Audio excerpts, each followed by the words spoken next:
passe l'artiste. Super, encore un but sensationnel.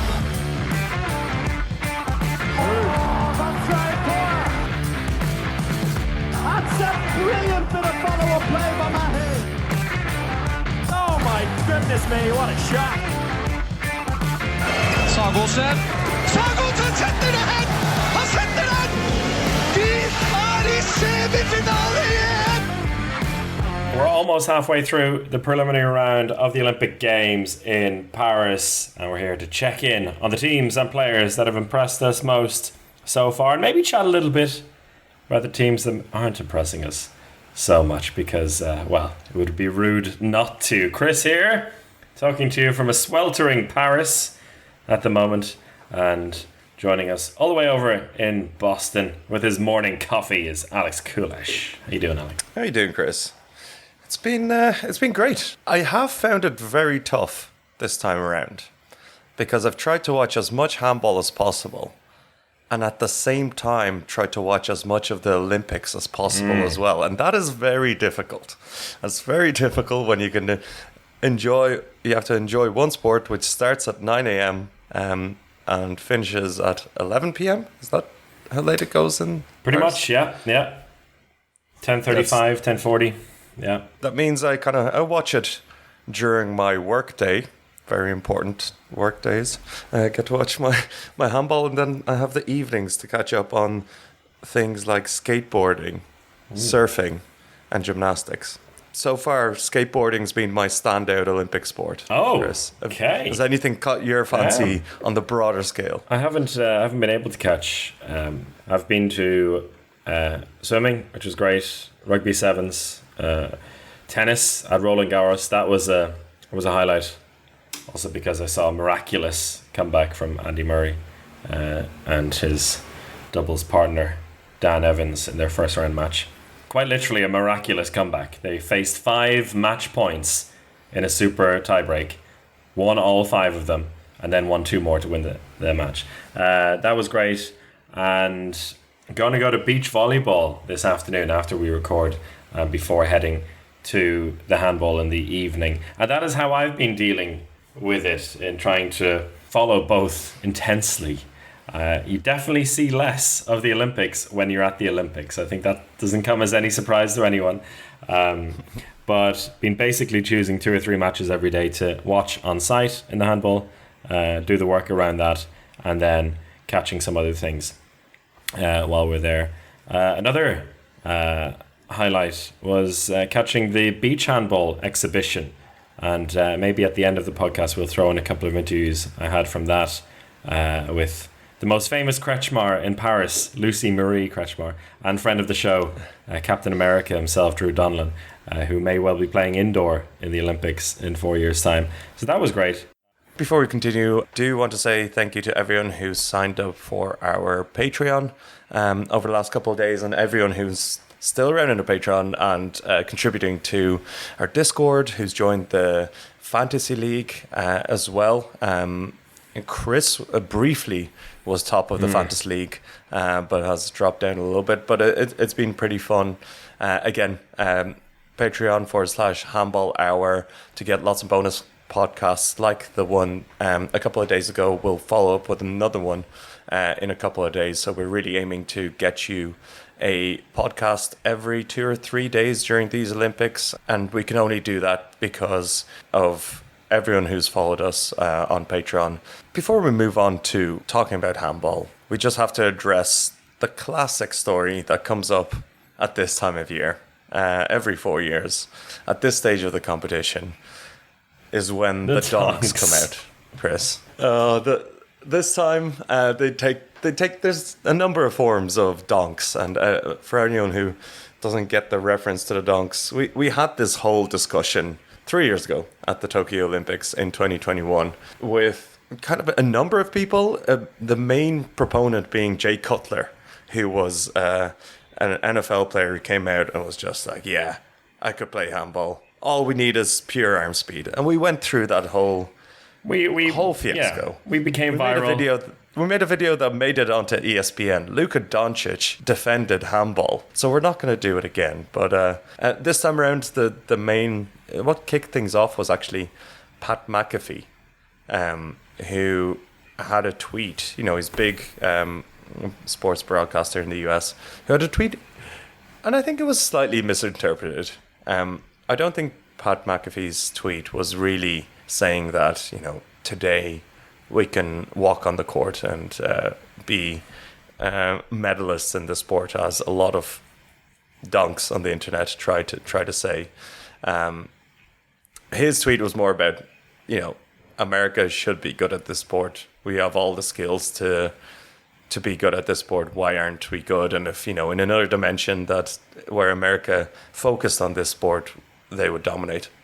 And that's probably true. The only team sport that America are not competing in is handball at these Olympics, and that will change next time. So we'll see how that goes. But yeah, let's not go down to their level. I'm over it, Alex. I'm over it. You know, in 4 years' time, handball will have an American team in the Olympics, and the time for all of these amazing athletes to have come out of the woodwork was 6 years ago.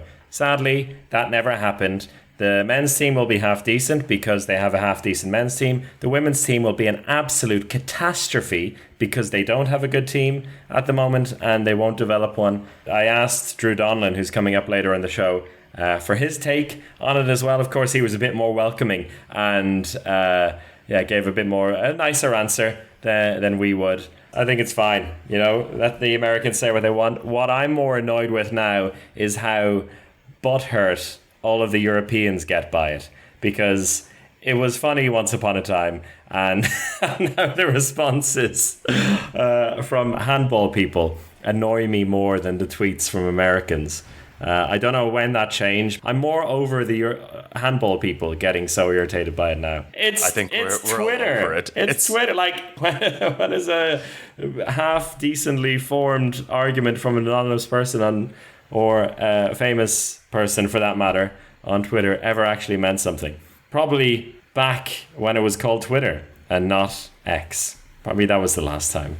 But yeah, let's move on to the handball. The handball itself has been really entertaining. There have been plenty of surprises, plenty of really standout performances in both competitions, and a bit of a disappointment as well for a couple of teams, in particular the home nation on the men's side, which is, I'm not going to go so far as to say verging on a disaster, but they want to get their act together pretty quickly. Definitely. And I'm not going to go straight into France now, because we're going to do something that we never do, Chris. Okay. Going to do something absolutely never do at a big tournament. We're going to talk about Denmark from the very start. Yes. We're not going to say, oh, you know, we'll have time to talk about Denmark later in the competition when they've finished playing their small teams and start, you know, when they've stopped winning by 10 goals. It is a similar case here. They are running through the first few games in this competition. It happens to be that the teams that they're running through are just France, the European champions, and Egypt, you know, one of the top teams in the world. And Denmark have just been absolutely ridiculous because they have spawned a third backcourt player of the ilk of Gisel and Putlik. And that player is someone we're, of course, not unfamiliar to, a player who had a fantastic Champions League season with Aalborg, Thomas Arnoldson. When you have these three lightning rods out there, lightning rods for great handball. Superlatives are not enough, Alex. Superlatives are not enough. It's not enough. This guy and what he adds to the team. Yeah, I wrote an article which was published this morning on Go Handball about something that I think we all kind of dawned upon us at the same time over the last couple of days, that Thomas Arnoldson has somehow brought this team to new levels. Not surprising when you see what kind of player he is, but incredible when you consider that he is a bolter. He's come out of nowhere. for this team. I spoke to him after the game against Egypt yesterday, and he's just so happy to be there. Says he loves playing with these guys. Spoke about the fact that he had to take a few months off at the beginning of this season when he moved to Aalborg because of a bit of a overexertion mentally and physically. Only came into the Aalborg team in December, and that, I remember, caught us off guard a little bit. We talked about him in the early spring, saying, okay, this guy is like fit into this team really well. And the same for Denmark as well. He has added, I don't know if he's added a new dimension, but he's highlighted the strengths of Putlik and Gidsel and allowed them to do exactly what they want to do, because teams aren't prepared to also deal with Arnoldson. Yeah, no, it's just another one-on-one threat for Denmark. And, we've talked about this whole, amazing setup that Denmark have had with Mikkel Hansen kind of being there in the middle and orchestrating this beautiful play as two spinning tops of Putlik and Gidsel right beside him are kind of breaking through and being dynamic, and Hansen is just this amazing playmaker. He doesn't really run, but he can run the game.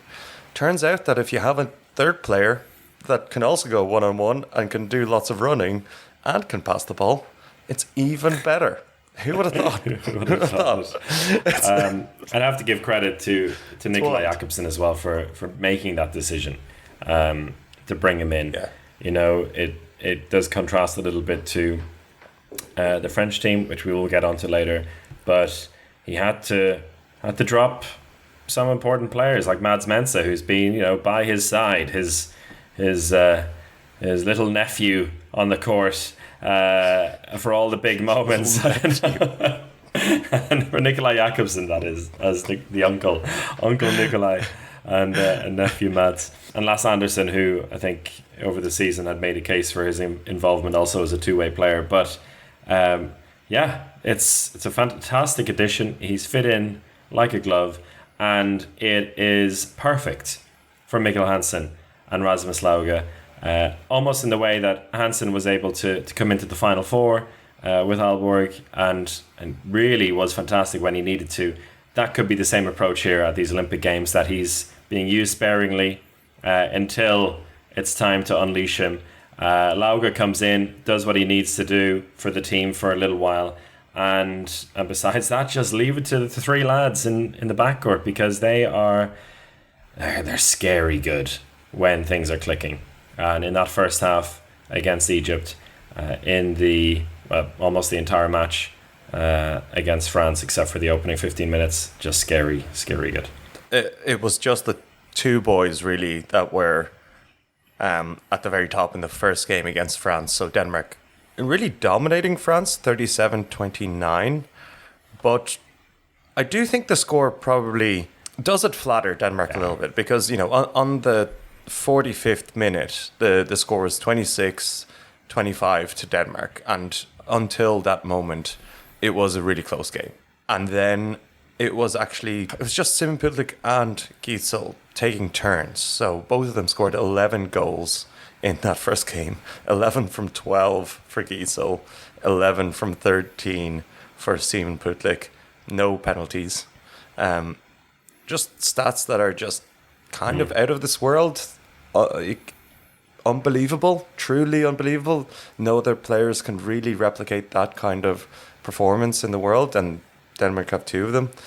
But as I said, 26-25, couple of penalties won by those players. Simon Putlik gets 3 goals, Matthias Gidsel gets 3 goals, and it's a runaway victory for Denmark. How much of it was just Denmark being absolutely incredible, and how much was it France's collapse at the end? In this case, it's almost one of those classic examples that you don't really associate with a team like France, where the team that eventually goes on to lose are staying in touch for long enough, but they're clearly the second best team, and they're getting their goals, but they're getting them in a lot harder. They're coming across them with difficulty in comparison to the opposition, and that's unsustainable. And at a certain point, the goals will stop coming, and then the floodgates will open down the other end. And I think Denmark's pace also had a part to play in that, in their counter-attacking, and when they did concede as well. France were exuding a lot of energy to get their goals in that game, and then quite often Denmark would just go down the other end. And because of what we spoke about earlier, Gisela and Pitlick were able to do what they wanted to do in a way that we didn't see back in January in that Euro final. It was almost roles reversed, because I remember that Euro final in January, it was France who were coming by the goals easy. It was Dicamem who was doing whatever he wants, whereas the French defence had a much better handle on the Danes, and that one went right down to the wire until it was decided. But this one came across a little bit earlier, with Denmark finally getting on that run. And France then had an opportunity to bounce back. They came up against Norway in the second group game, and they really fluffed it. They really, really fluffed it. What do you think happened here now? It's really obvious when looking at them right now. And I think it's just the fact that they have no speed in the backcourt. So they have no playmaker.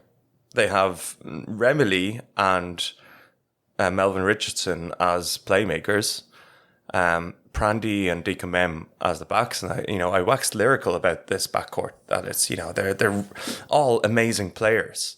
And then, of course, they have Nikola Karabatic, who played 30 minutes in that game and scored 0 goals from 0 shots, which is pretty... he is getting his legacy Olympics. He is making history with his 6th Olympics. He does deserve it, but I think they've sacrificed a big...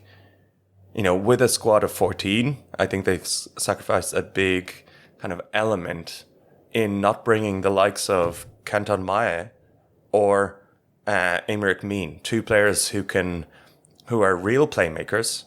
And when things do get stagnant for France, because it kind of happens a lot, France can go on a run when they're in top form and all of these players are just jumping and passing and being really dynamic, but they do get stagnant and get stuck sometimes. And that's when Canton Maé has come on for the last 10 years.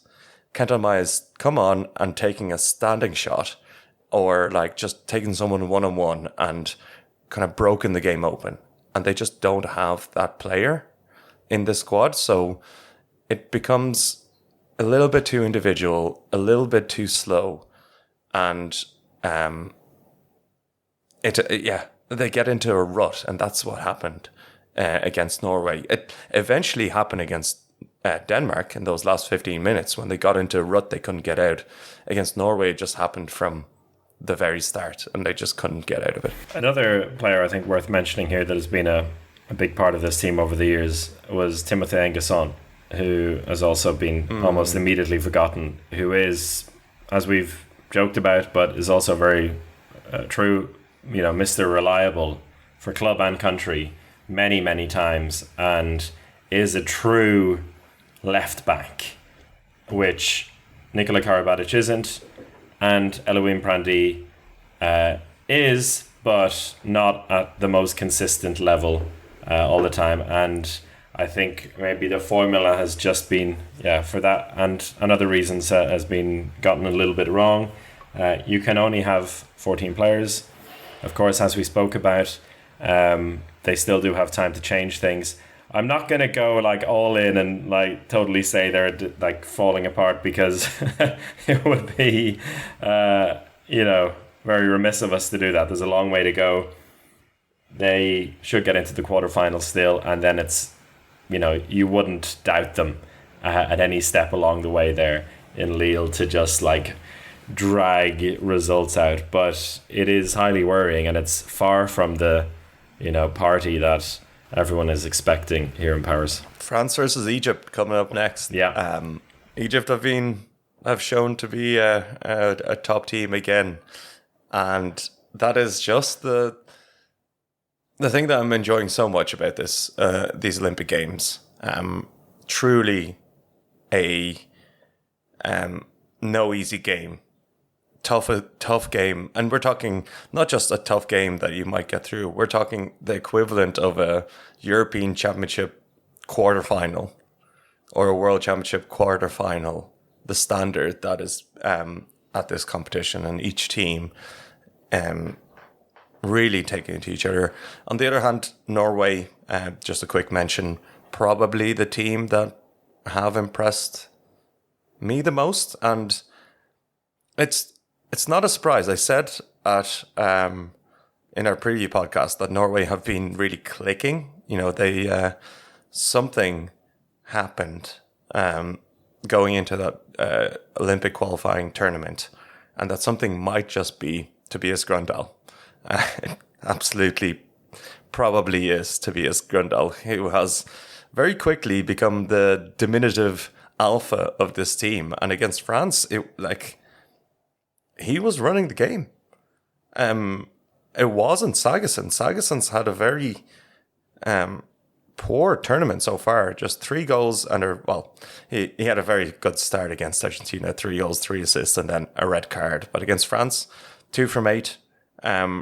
Never really got going when he was on the court, and historically, what that meant was when he didn't get going on the court, they had to rely on just kind of flashes of brilliance from the likes of Johannesson or Magnus Rud. In this case, when Sagosen couldn't get going, Tobias Grundal, they weren't relying on flashes of brilliance. They're just like switching to the other playmaker. And Grundal not only playing well himself, but also elevating his team, like someone like Simon Lisa having a fantastic game. So they have a way of kind of passing responsibility between Sagosen and Grundal without the overall standard of the team not dropping. And that's something that Norway haven't had. And it just brings speed, which has been really, really incredible to see. Yeah, and two proper goalkeepers as well. And I think the defense and goalkeeping can't be overlooked here when they hold France to 22 goals in a win like that. Overall, that's just got to be a huge boost for the whole squad and for Sagosen as well. I think in the long run in this tournament, that's going to be really good for him, because he won't need to get into his own head about okay, if I'm not doing everything for this team, we're not going to get anywhere. He doesn't have to drag them. They suddenly have a fairly balanced squad, and you know, Lisa and Grundal are 2 guys that even back in January weren't being trusted to take the proper responsibility. So I think that's really exciting for them, and yeah, they have those flashes of brilliance on the wings with Blons, Barthold, Bjornsson, and some, you know, not fancy but good tough handball men on the line as well, with Gullerud and Overby. So yeah, I like it. Who knows how far it'll take them, if it'll go beyond the classic quarterfinal or not. Are we in love with Norway again? That's my question. Have I fallen into the same trap? We may have. This is the inverse Spain. It's Spain always look a little bit bad but perform well.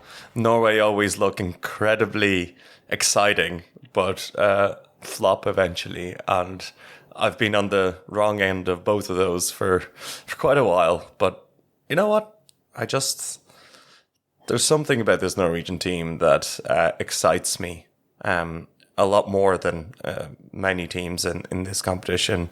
So I'll always keep a piece of my heart dedicated to the Norwegian. The never-ending love story between us as the Handball are and Norway. Germany, Alex, they've been much improved, and Renner there you assistance.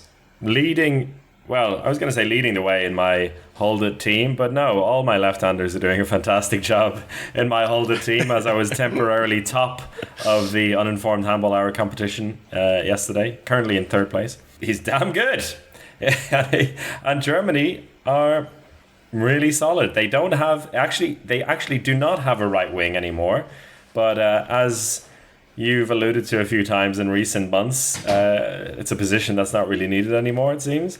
It's looking really good for this team. Yeah, he's just brought an incredible new dimension. And, for Germany, in that first game, Juri Knorr did not start the game.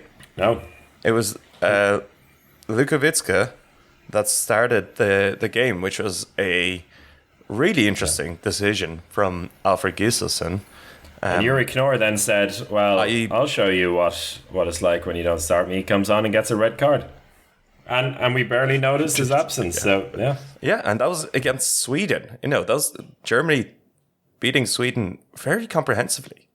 Really having no issues with the Swedish team, leading for the whole game, winning 30-27 at the end, and doing all of that without Juri Knorr. Think back 2 championships ago, where Juri Knorr did absolutely everything for this team, and it felt like it would live and die with every kind of standing hip shot that Juri Knorr takes. And it's moved on. And really, all it is Özçins is the new dynamic factor that's gone in. I think defensively, they've sorted things out. I think Heyman, coming back from injury over, he was out for a season, and he's not quite the offensive player that he was, but defensively he adds a really good element together with Gala. And of course Julian Custer being like a real rock in defense and a two-way player really helps them. So I think Germany have a lot of pieces in really good spots, and I think I will commend Alfred Gislason for shaping them in the right way. I think it feels like, he's polished a few diamonds. He got slightly irregular pieces. And over these last couple of years, he's like, taken a corner off one player, like added a groove to another to such an extent that they all kind of start to fit seamlessly. And it's been really impressive. Like, how far do you think this German team can go? Well, they basically now, there's still 3 rounds of games left, but they've, with that win over Sweden, put themselves in pole position to win the group. So they're, you look at the teams they still have to face. Spain, they flattered to deceive. Sweden beat them very comfortably yesterday. I'm looking forward to that game because Spain, I think, they always know how to find ways to break Germany a little bit. The same can be said for Croatia, who also have flattered to deceive with a hyper lucky narrow win over Japan and then dropping a lead against Slovenia. So this group, as we expected, is going to, I think, be a little topsy-turvy all the way through. But if Germany, at least get a couple more wins on the board, then first place in the group should be theirs, and then they'll just be hoping that it's not France waiting on the other end of the draw. But the problem for them is that all 4 teams probably going through from the other group are going to be real tough battles. So whether it's Denmark, Norway, France, or Egypt, it won't feel like a reward the way that either these teams are playing or what France are capable of.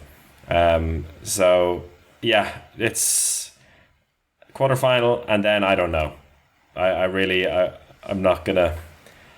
We'll predict the quarterfinals when we get to them, all right, Alex? I'm not doing it yet. We'll cross that bridge when we get to it. But yeah, it's too difficult at the moment. Anyone can land anywhere, and I really think that it doesn't matter what order the quarterfinals line up. Any team will be able to beat any team, apart from maybe Denmark.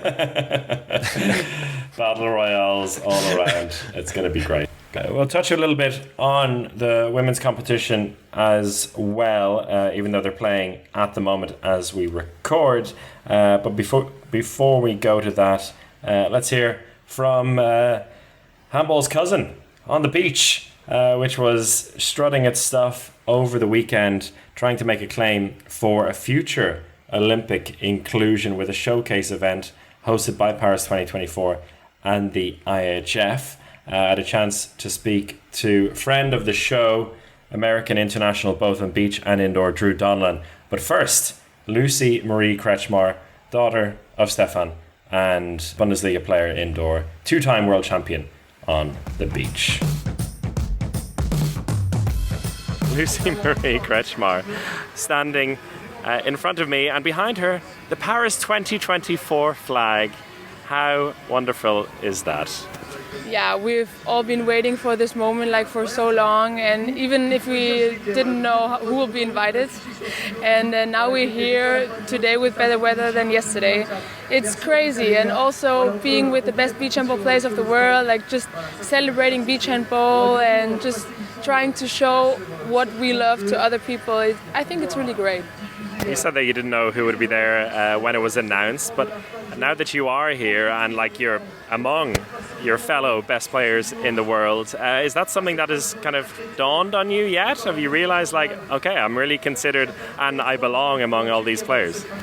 No, still not. For me it's unreal, because when I started playing beach handball I never thought going this far and being among the best athletes, beach handball athletes of the world, and they're all like so cute and so kind, and you know, when you're on the pitch playing against each other it's like but now we're just together and we're enjoying the moment that we can play together, because we don't know when it will happen again. So now we're just taking the rivalry off of the pitch and just like being all beach handball friends. Yeah. Easy to say when you're one of the part of one of the best teams as well from the World Championship just a few weeks before. But we know this is a showcase to, I guess, to showcase the sport in front of the Olympic world. Do you feel like now today people are starting to show up? Apparently some big names are coming later on today as well, that you're feeling really a part of the Olympic program? Yeah, part of the Olympic program. I think we're like a little bit outsourced here because also of the location, but we know what it is about here, and we know that we have to step up, not just for the important people that come, also for the fans, that they get to know our sport, and like for the families that come here, just to showing our best and just to show them how nice beach handball is at all. And but also we know that we have to step up even more when we have to show everything and give everything so that our sport will get into the Olympic program, of course. From what you've heard and kind of what your perspective is, what do you think that timeline is like? What would you say is like a realistic point for beach handball to break in? My only hope is that I will still make it. I'm 23 years, so yeah, you can count on how long I maybe can do it. 28 would be really perfect, but I think it's still too soon. 32, I'm going with a wheelchair then. When 36, might be already too late, but we'll see. But of course I want to be inside the program too, but also knowing that we made an improvement for this sport, and if the younger athletes that are in my team, like also Delilah Alassane that was in the World Championship with us, she's still 16 and I think she has all this future for her. And when I just put a little step into this history, into this way, I'm already happy about that. Beautiful answer, but such a classic start to it as a 23-year-old saying you'll be in a wheelchair in 8 years. It's ridiculous. I can't fathom it. It's realistic. Well, you're wrong.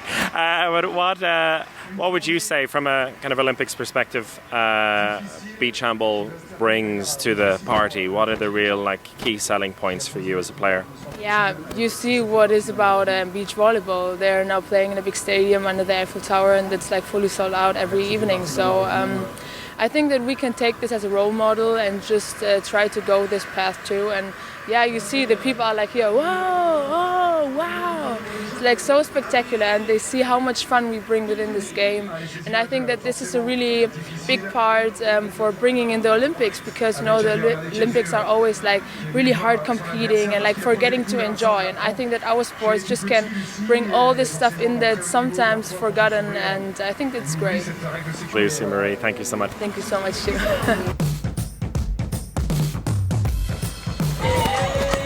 So I'm here with Drew Donlin, who is in the second day of the Beach Handball Showcase just outside of Paris. Drew, how are you enjoying the experience so far? Yeah, it's been awesome. It's obviously a huge honor to be here, and we're not in the official Olympics yet, but this is an awesome event, and really want to thank the IHF for putting together just a really world-class event venue, and to have all the best beach handball players here. It's been a lot of fun, and to get to play with them is kind of a unique experience, but it's certainly been enjoyable for sure. Yeah, so tell me a little bit about the process here. It's 64 kind of invited teams playing alongside the French national team. How has it been for you coming into basically an all-star team? Yeah, I honestly didn't really know what to expect coming in. They picked 32 men's players and put together teams, and a lot of guys I've known because played against them in different world championships and other events. But obviously never together. So we got to have 3 days of training before the game started yesterday, which was a lot of fun, but obviously challenging in some respects, learning how to play with each other and kind of get the feel, especially with beach handball. It's a lot of coordination, especially with the alley-oop passes and things like that. But the atmosphere has been really fun. Everyone wants to compete, but obviously put on a good show. So it's not quite as cutthroat, I would say, as like a World Championships, but it's been fun. I think the level's been really high. So yesterday was a little bit tough in the rain, but today's like a perfect day. So we're really enjoying it.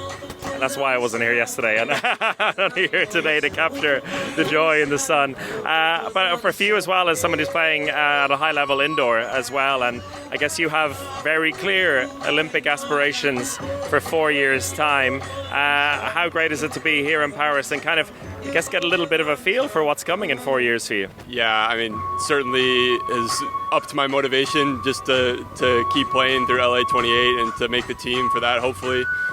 Just being here and around the Olympics as they're going on is really kind of indescribable. The spirit, the Olympic spirit that everyone talks about, it's actually real. And this is my first time being around the Olympics as they're going on.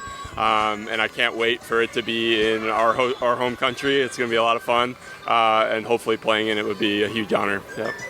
And for somebody who's played both sports now high level for a couple of years, and seeing as we're at a showcase for hopefully one day beach handball being in the Olympics, what would you describe as kind of the redeeming features? What are the real selling points for beach handball as a potential Olympic sport for you?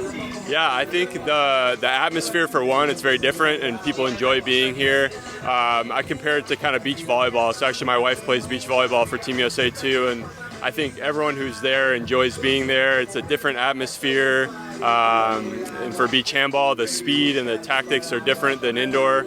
I think people really enjoy watching it. Obviously, there's very different aspects, and to some respects, I would not even compare it as the same sport, different rules, but awesome in its own respects, I think. And but in terms of getting added to the Olympics, I think the viewership and the interest of the fantastic or spectacular plays is something that people like, as well as just the overall competitive nature of it is a lot of fun. And I said about the attention, one thing that springs to mind is, and now we're seeing, as every 4 years rather, in the USA, particularly on Twitter and Instagram, Americans saying, oh my God, what is this sport? Why have I forgotten it's a sport? Or why have I never seen this before? What is your message for all the Americans out there who either want to fall in love with the sport or fancy themselves as an Olympian? Yeah, I say come on out and try it, because I was in their shoes once too. Seeing it for the first time, I'm like, how have we not done well in this? We have the athletes. It's just putting it all together, and now having been in the sport for a long time now is realizing all that goes into it, and it certainly takes a lot. And so I just encourage people to come on out. We've got teams everywhere, pretty much every major city. Come try it, and hope to have more people interested and just trying it out for sure. Andrew, thank you. Yeah, thank you. But thank you to Lucie-Marie and Drew. And we'll take a quick look at the women's competition. I think we'll save a bit more of a deep dive on that for our next podcast. But Alex, which teams have stood out for you in a positive way? Okay, you threw me off with a positive way because I was just about to dive into Norway. But if we're talking about positive way, Sweden have been the surprise package, and I think that surprise package to the highest level. We talked about their victory against Norway in the last podcast. they came out in the second game against Germany, and in this case it was Jenny Carlson who had this incredible game. So they're really showcasing their depth in this competition, and really look like a team that can just do more than the sixth place they usually do.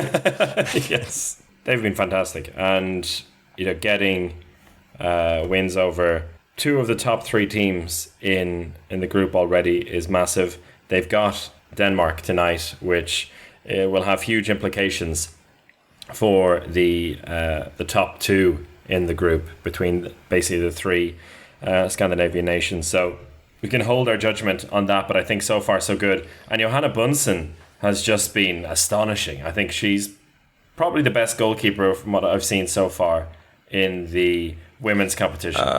You say that. You say that Yes. she's the best goalkeeper, and she has been absolutely incredible. But can I read you out the last two games that Katrina Lunde has played? And this is just a classic Katrina Lunde thing.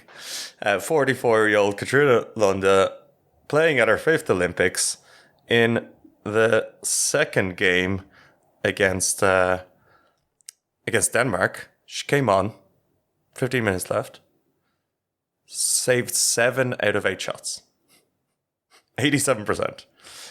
Followed up, and then, coach thought, okay, maybe I've got a good goalkeeper here. Maybe I'll try this out for the whole game against South Korea. I'm mistaken.